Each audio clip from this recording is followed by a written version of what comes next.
당신의 인생에 여백을 채워주는 인생 여백소입니다. 사람은 말로만 판단하면 안 된다는 말, 정말 맞는 말일까요? 사실은 그보다 더 정확합니다. 살다 보면 입으로는 친절한 척하면서 속으로는 전혀 다른 생각을 하는 사람들을 만나게 됩니다.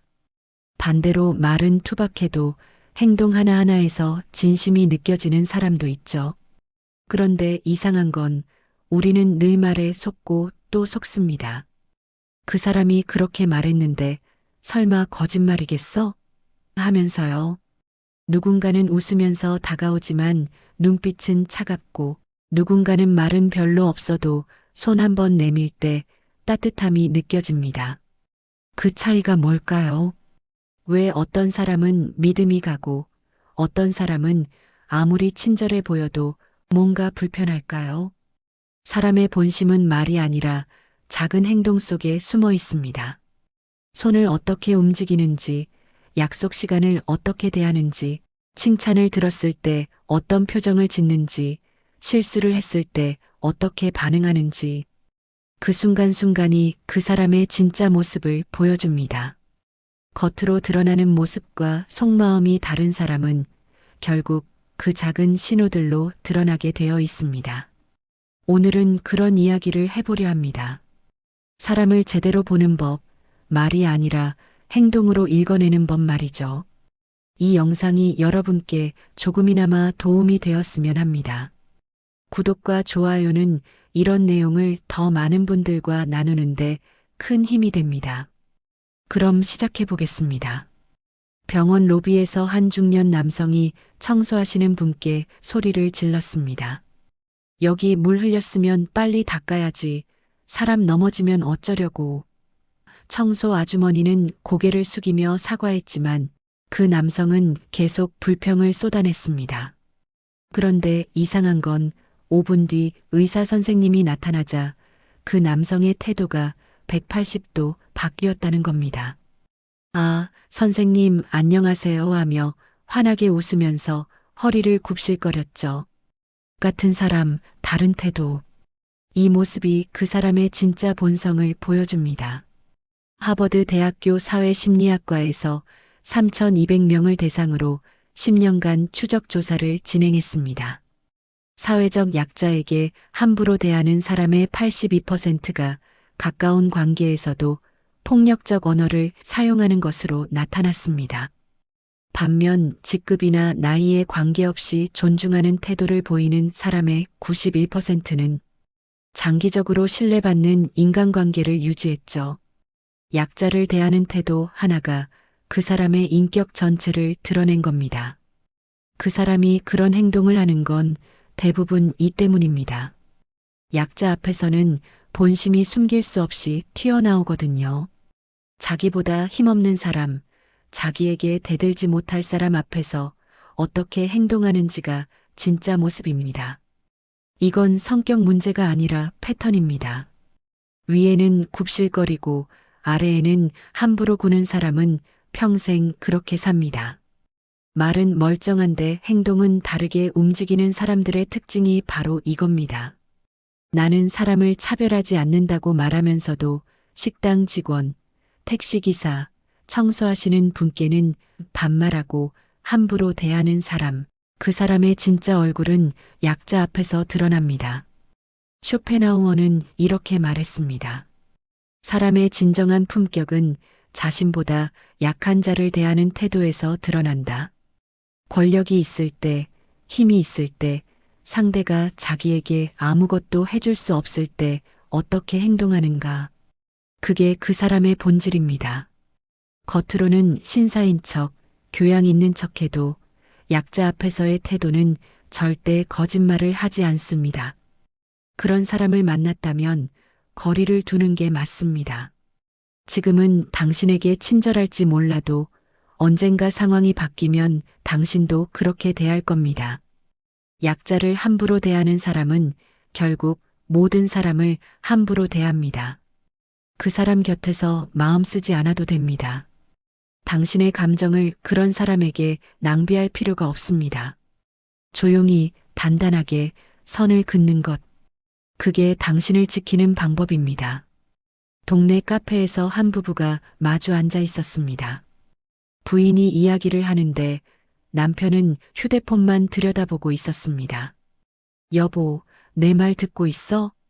부인이 물었지만 남편은 응하고 짧게 대답할 뿐 여전히 화면에서 눈을 떼지 않았습니다. 부인의 표정이 점점 어두워졌지만 남편은 그것조차 보지 않았죠. 침묵. 그 침묵이 부인에게는 소리 없는 거부였습니다. 말 한마디 없이도 관계는 멀어지고 있었습니다.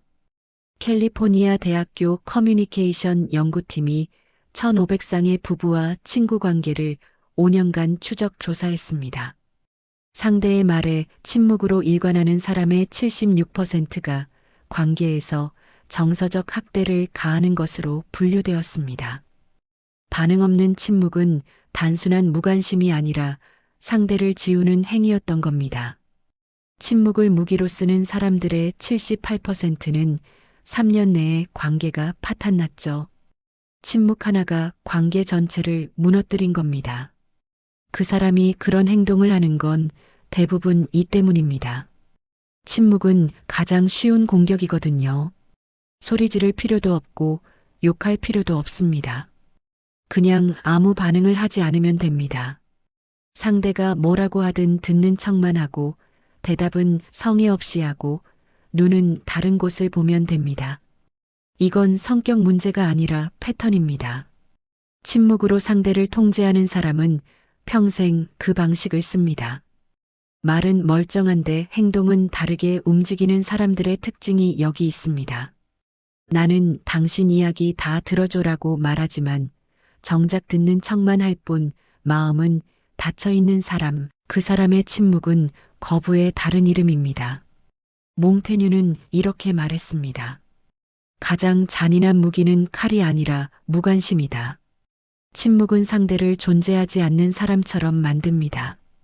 당신이 무슨 말을 하든 어떤 감정을 느끼든 아무 상관없다는 메시지를 보내는 거죠. 그 침묵 속에서 상대는 점점 작아집니다. 내가 뭘 잘못했지? 내 말이 이상한가? 하면서 자책하게 됩니다. 그런 침묵을 마주했다면 더 이상 말을 이어가지 않아도 됩니다. 듣지 않는 사람에게 말하는 건 당신만 지치게 합니다. 그 사람은 당신의 말을 들을 생각이 없습니다. 침묵으로 당신을 지우고 있는 겁니다. 더 이상 그 사람에게 마음 쓰지 않아도 됩니다. 조용히 물러나는 것, 당신의 에너지를 그런 곳에 쓰지 않는 것. 그게 당신을 지키는 방법입니다. 가족 모임에서 작은 다툼이 있었습니다. 한 사람이 다른 사람의 약점을 건드리는 말을 했고 분위기가 싸해졌습니다. 상처받은 사람은 조용히 자리를 피했고 며칠이 지났습니다. 그런데 그 사람은 끝내 사과하지 않았습니다. 대신 이런 메시지를 보냈죠. 그때 내가 좀 그랬나? 근데 너도 오해한 거 있잖아. 서로 그러지 말자. 사과가 아니었습니다. 책임을 반반으로 나누려는 회피였죠. 진짜 사과는 내가 잘못했다는 인정에서 시작하는데 그 사람은 끝까지 자기 잘못을 온전히 인정하지 않았습니다. 미국 오하이오 주립대학교 심리학과에서 4,100명을 대상으로 사과 유형 연구를 진행했습니다. 미안하지만 뒤에 변명이 따라오는 사과를 하는 사람의 81%는 같은 잘못을 반복했습니다. 반면 내가 잘못했습니다라고 명확히 인정하는 사람의 88%는 행동이 실제로 바뀌었죠. 사과 방식 하나가 그 사람의 책임감 전체를 드러낸 겁니다. 그 사람이 그런 행동을 하는 건 대부분 이 때문입니다. 제대로 사과하지 못하는 사람은 자기 잘못을 인정하는 게 두려운 겁니다. 내가 틀렸다는 말이 자존심을 무너뜨린다고 생각하죠. 그래서 미안한데 너도 그랬잖아. 내 의도는 그게 아니었어. 너무 예민하게 받아들인 거 아니야? 같은 말로 책임을 희석시킵니다. 이건 성격 문제가 아니라 패턴입니다. 사과를 회피하는 사람은 평생 그렇게 삽니다. 말은 멀쩡한데 행동은 다르게 움직이는 사람들의 특징이 여기 있습니다.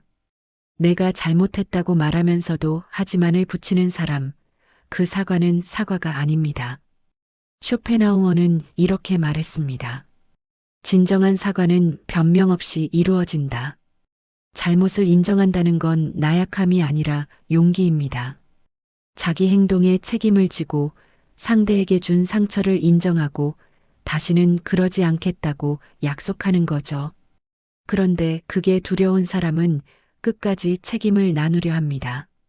우리 둘 다 잘못했어 하면서 자기 잘못을 희석시키는 겁니다. 그런 사과를 받았다면 받아들이지 않아도 됩니다. 진심 없는 사과는 관계를 회복시키지 못합니다. 오히려 더 상처를 줍니다. 내 잘못도 있다는 말로 당신을 공범으로 만들려는 사람, 그 사람에게 더 이상 기대하지 않아도 됩니다. 제대로 된 사과를 할 줄 모르는 사람은 관계를 제대로 맺을 줄도 모릅니다. 그런 사람 곁에서 마음 쓰지 않아도 됩니다. 거리를 두는 것, 더 이상 상처받지 않는 것, 그게 당신을 지키는 방법입니다. 동네 카페에서 한 중년 남성이 커피를 주문하고 있었습니다. 카운터 직원이 잔돈을 건네는데 그 남성은 두 손으로 받더군요. 그리고 고맙다는 인사와 함께 살짝 고개를 숙였습니다. 별것 아닌 것 같지만 옆에서 지켜보던 사람들 눈에는 그 모습이 확연히 달랐습니다. 반면 바로 뒤에 줄 서 있던 사람은 한 손으로 휙 받아 주머니에 넣고 그냥 돌아서 나갔죠. 같은 상황, 다른 손짓. 이 작은 차이가 그 사람의 내면을 보여줍니다. 미국 UC 버클리 심리학과 연구팀이 1200명을 대상으로 실험을 진행했습니다. 사람들에게 물건을 건네받는 상황을 만들고 그때 손을 어떻게 사용하는지 관찰했죠. 결과는 놀라웠습니다.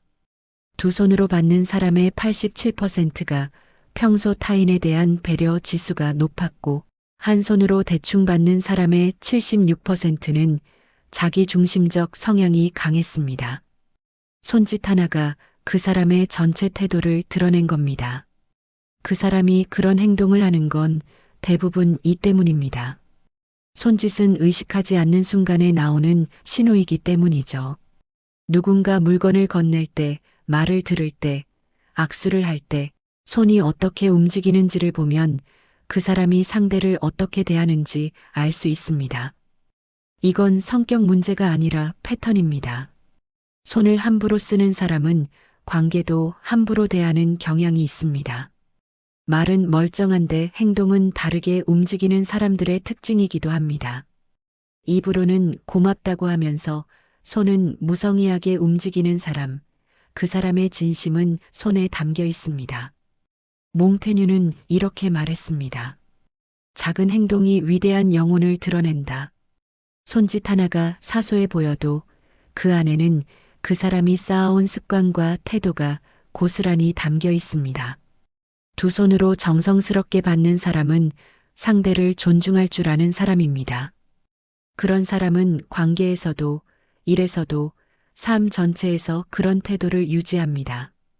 주변에 손짓이 따뜻한 사람이 있다면 그 사람은 마음도 따뜻한 사람입니다. 그런 사람 곁에 있으면 우리도 조금씩 더 정성스러워집니다. 손 하나 내밀 때도 조심스러워지고 무언가를 건넬 때도 마음을 담게 되죠. 그게 좋은 사람이 주는 영향입니다.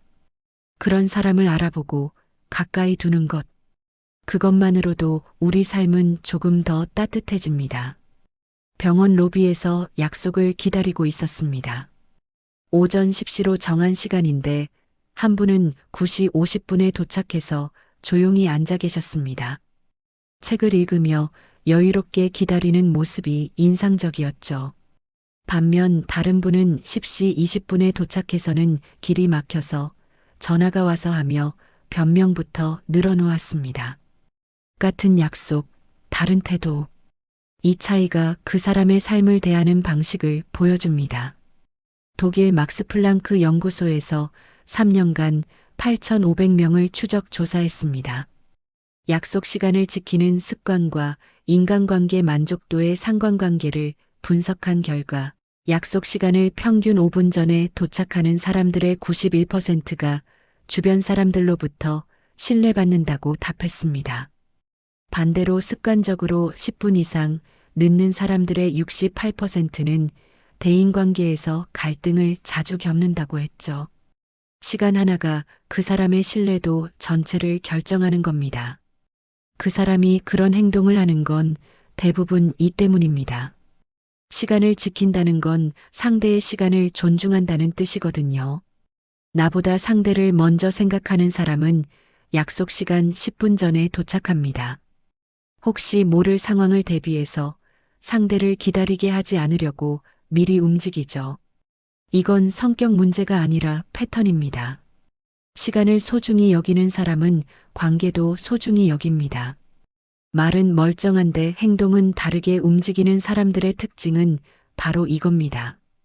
너 정말 중요해라고 말하면서 매번 늦는 사람, 그 사람에게 당신은 그만큼 중요하지 않습니다.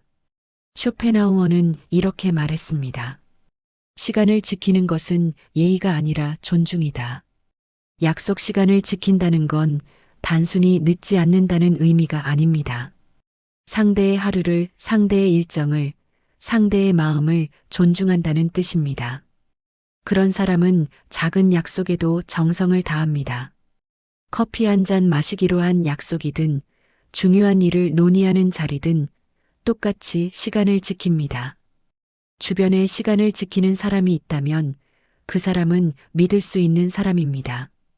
그런 사람과 함께하면 우리도 더 성실해집니다. 약속 시간 5분 전에 도착하는 습관이 생기고 상대를 기다리게 하지 않으려는 마음이 생기죠. 그게 좋은 사람이 주는 영향입니다. 시간을 지키는 사람을 알아보고 그런 사람과 관계를 쌓아가는 것. 그것만으로도 우리 인생은 조금 더 단단해집니다. 아파트 입구에서 한 부인이 지인을 만났습니다. 요새 정말 젊어 보이세요. 뭐 특별히 하시는 거 있어요? 라는 칭찬을 들었습니다. 그러자 그 부인은 환하게 웃으며 아이고, 무슨 소리예요. 그냥 산책 좀 하는 거 밖에 없는데요. 요새 날씨가 좋아서 그런가 봐요 하고 겸손하게 답했습니다. 반면 동네 문화센터에서는 비슷한 칭찬을 들은 분이 그럼요. 제가 관리를 얼마나 철저히 하는데요. 이 나이에 이 정도면 괜찮죠? 하며 으쓱해하는 모습이 보였습니다. 같은 칭찬, 다른 반응. 이 차이가 그 사람의 됨됨이를 보여줍니다. 영국 케임브리지 대학교 행동심리학팀이 2,400명을 대상으로 칭찬 반응 실험을 진행했습니다. 칭찬을 들었을 때 겸손하게 받아들이는 사람의 83%가 주변 사람들로부터 함께 있고 싶은 사람으로 평가받았습니다. 반면 칭찬을 받고 자기 자랑으로 이어가는 사람의 72%는 부담스러운 사람으로 인식되었죠. 칭찬 하나에 대한 반응이 그 사람의 인품 전체를 드러낸 겁니다. 그 사람이 그런 행동을 하는 건 대부분 이 때문입니다. 칭찬을 받는 순간은 방심하는 순간이거든요. 기분이 좋아서 본성이 튀어나옵니다. 겸손한 사람은 칭찬을 들어도 다른 사람의 공을 함께 이야기합니다. 저 혼자 한 게 아니라 주변 분들 덕분이에요 같은 말이 자연스럽게 나오죠. 이건 성격 문제가 아니라 패턴입니다. 칭찬을 혼자 독차지하는 사람은 관계에서도 공을 나누지 않습니다. 말은 멀쩡한데 행동은 다르게 움직이는 사람들의 특징이 여기서 나옵니다. 우리 함께 잘했다고 말하면서도 칭찬은 전부 자기가 받으려는 사람, 그 사람의 진심은 칭찬 반응에 담겨 있습니다. 플라톤은 이렇게 말했습니다. 겸손은 지혜의 시작이다. 칭찬을 들었을 때 한 발짝 물러나는 사람은 자기 자신을 객관적으로 볼 줄 아는 사람입니다. 자신의 부족함을 알고 주변의 도움을 기억하고 운이 따랐다는 것도 인정하죠. 그런 사람은 높은 자리에 올라가도 교만해지지 않습니다. 칭찬받을 일이 생겨도 주변을 먼저 생각합니다. 주변의 칭찬을 겸손하게 받는 사람이 있다면 그 사람은 평생 함께할 만한 사람입니다. 그런 사람 곁에 있으면 우리도 조금씩 더 겸손해진다. 잘한 일이 있어도 운이 좋았어요. 한마디가 자연스럽게 나오고 공을 다른 사람과 나누는 마음이 생기죠. 그게 좋은 사람이 주는 영향입니다. 칭찬을 겸손하게 받는 사람을 알아보고 그런 사람과 가까이 지내는 것. 그것만으로도 우리는 더 나은 사람이 됩니다. 동네 슈퍼에서 한 손님이 진열된 과일을 건드렸다가 그만 몇 개가 바닥에 떨어졌습니다. 그 순간 그 손님은 황급히 허리를 숙이며 죄송합니다. 제가 정리할게요 하고 과일을 하나하나 주워 담았습니다. 주인은 괜찮다고 손사래를 쳤지만 그 손님은 끝까지 정리를 마치고 나서야 자리를 떴죠. 반면 며칠 전에는 비슷한 일이 있었는데 그때 그 사람은 어머, 이거 여기 왜 이렇게 불안정하게 쌓아놨어요? 하며 오히려 주인을 탓하고 그냥 가버렸습니다. 같은 실수, 다른 태도. 이 차이가 그 사람의 내면을 보여줍니다. 스탠퍼드 대학교 심리학과에서 1,800명을 대상으로 실수 반응 연구를 진행했습니다. 실수를 했을 때 즉시 인정하고 바로잡으려는 사람의 89%가 주변으로부터 신뢰할 수 있는 사람으로 평가받았습니다. 반대로 실수를 남 탓으로 돌리거나 변명부터 하는 사람의 74%는 책임감 없는 사람으로 인식되었죠. 실수 하나를 대하는 방식이 그 사람의 성숙도 전체를 드러낸 겁니다. 그 사람이 그런 행동을 하는 건 대부분 이 때문입니다. 실수는 누구나 합니다. 중요한 건 그 다음이죠. 실수를 인정하고 바로잡으려는 사람은 자기 자신을 있는 그대로 볼 줄 아는 사람입니다. 내가 잘못했구나 하고 받아들이는 게 자연스럽죠. 이건 성격 문제가 아니라 패턴입니다. 실수를 남 탓으로 돌리는 사람은 평생 그렇게 삽니다. 말은 멀쩡한데 행동은 다르게 움직이는 사람들의 특징이 바로 이겁니다. 제 잘못이 맞아요 라고 말은 하면서도 뒤에서는 그쪽도 문제가 있었어 하며 변명하는 사람, 그 사람의 진짜 모습은 실수 후 5분 안에 나옵니다. 쇼펜하우어는 이렇게 말했습니다. 실수를 인정하는 것은 약함이 아니라 강함이다. 잘못을 인정한다는 건 자존심을 내려놓는다는 뜻입니다. 자기가 완벽하지 않다는 걸 받아들이고 상대에게 피해를 준 것을 인정하고 바로잡으려는 마음을 행동으로 보여주는 것이죠. 그런 사람은 큰 실수를 해도 관계가 깨지지 않습니다. 솔직하게 인정하고 진심으로 사과하고 다시는 반복하지 않으려 노력하니까요. 주변의 실수를 솔직하게 인정하는 사람이 있다면 그 사람은 함께 성장할 수 있는 사람입니다. 그런 사람 곁에 있으면 우리도 더 정직해집니다. 잘못한 일이 있을 때 변명부터 늘어놓는 대신 제 실수입니다. 한마디가 먼저 나오게 되죠. 그게 좋은 사람이 주는 영향입니다. 실수를 당당히 인정하는 사람을 알아보고 그런 사람과 오래 함께하는 것. 그것만으로도 우리 삶은 조금 더 성숙해집니다. 친구 생일 모임에서 한 분이 선물을 건넸습니다. 크지 않은 상자였지만 정성스럽게 포장되어 있었습니다. 별거 아닌데 받아줘 하며 건네는데 받는 사람이 어머, 이걸 언제 준비했어요? 하고 물었습니다. 지난번에 내가 이거 좋아한다고 했잖아. 그때 생각나서 미리 사뒀어. 몇 달 전 대화를 기억하고 있었던 겁니다. 받은 사람의 눈가가 촉촉해졌습니다. 선물의 가격이 아니라 그 안에 담긴 마음이 느껴졌으니까요. 반면 다른 자리에서는 백화점 상품권을 봉투에 넣어 건네며 당신이 해줬으니 나도 별 수 없이 해주는 거야 하는 말과 함께요. 같은 선물, 다른 마음. 이 차이가 그 사람의 진심을 보여줍니다. 예일 대학교 사회심리학과에서 2,800명을 대상으로 선물 행동 연구를 진행했습니다. 상대의 취향을 기억해서 선물하는 사람의 86%가 장기적으로 깊은 유대관계를 유지했습니다. 반면 형식적으로 선물하는 사람의 71%는 관계가 점차 소원해졌죠. 선물 하나를 대하는 방식이 그 사람의 관계 깊이 전체를 드러낸 겁니다. 그 사람이 그런 행동을 하는 건 대부분 이 때문입니다. 진심이 담긴 선물은 상대를 얼마나 주의 깊게 받는지를 보여주거든요.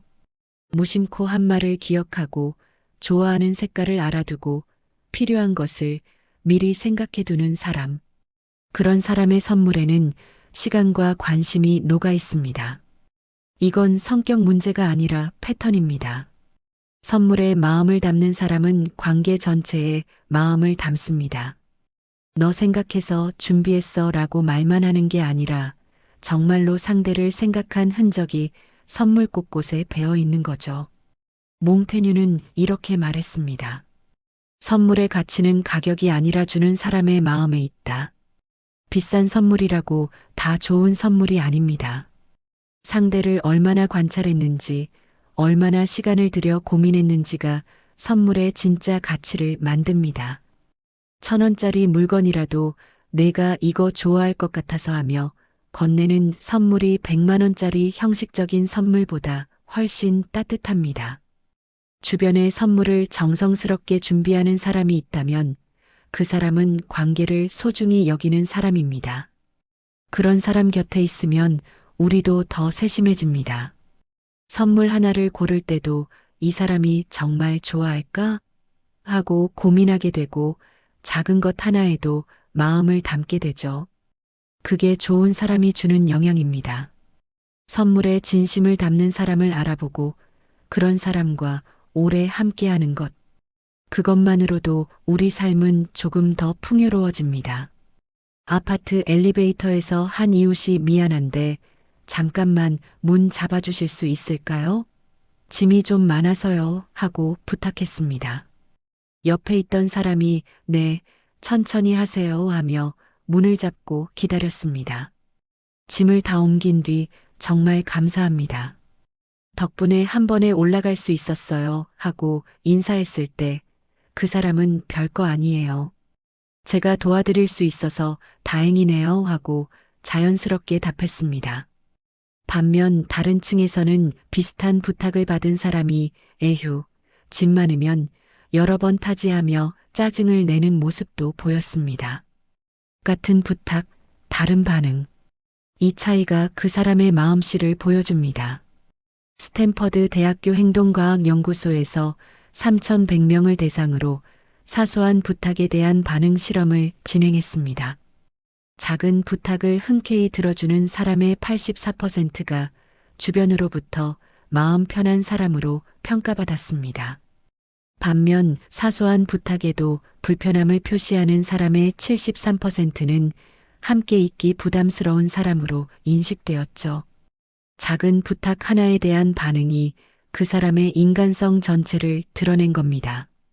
그 사람이 그런 행동을 하는 건 대부분 이 때문입니다. 사소한 부탁은 그 사람의 여유를 보여주거든요. 자기 일정에 쫓기지 않고 마음에 여백이 있는 사람은 다른 사람의 작은 부탁을 거절하지 않습니다. 괜찮아요. 제가 도와드릴게요 하는 말이 자연스럽게 나오죠. 이건 성격 문제가 아니라 패턴입니다.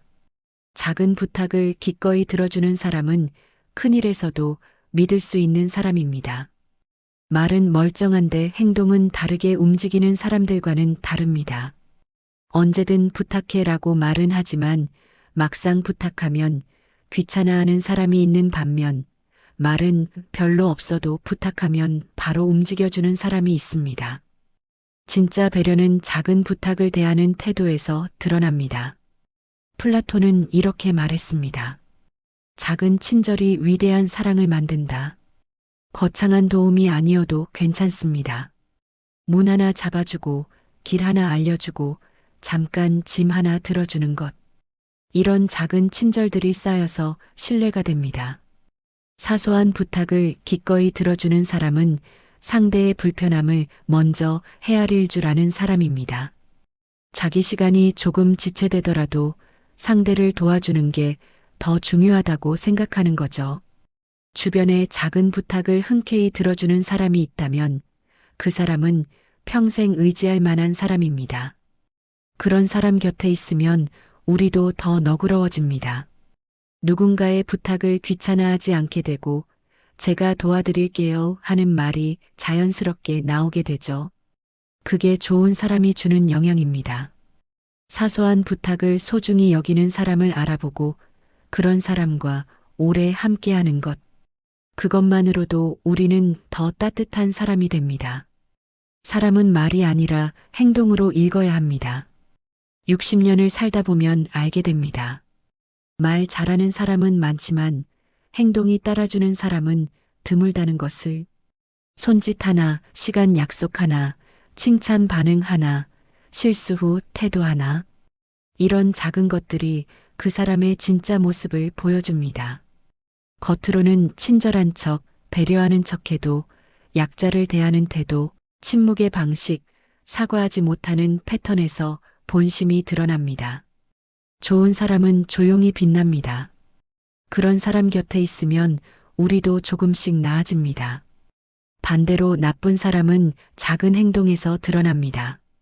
약자에게 함부로 대하고 침묵으로 상대를 지우고 사과조차 제대로 하지 못합니다. 그런 사람 곁에서는 아무리 애써도 우리만 상처받습니다. 이제는 알아도 됩니다. 누가 곁에 둘 만한 사람인지, 누구에게서 거리를 둬야 하는지, 말에 속지 말고 행동을 보면 됩니다. 그 작은 신호들이 거짓말을 하지 않습니다. 좋은 사람은 가까이 두고 나쁜 사람에게는 마음 쓰지 않는 것. 그게 우리가 평화롭게 사는 방법입니다. 나이 들수록 관계는 줄어들어도 괜찮습니다. 중요한 건 숫자가 아니라 질이니까요. 진심 어린 사람 몇 명과 함께하는 게 겉만 번지르르한 사람 수십 명과 지내는 것보다 훨씬 낫습니다. 우리에게 남은 시간은 소중합니다. 그 시간을 좋은 사람들과 나누면서 우리도 조금씩 더 따뜻해질 수 있으면 좋겠습니다. 구독과 좋아요 눌러주세요. 관계가 더 편해지는 심리 법칙을 계속 알려드립니다. 당신의 인생에 여백을 채워주는 인생 여백소였습니다.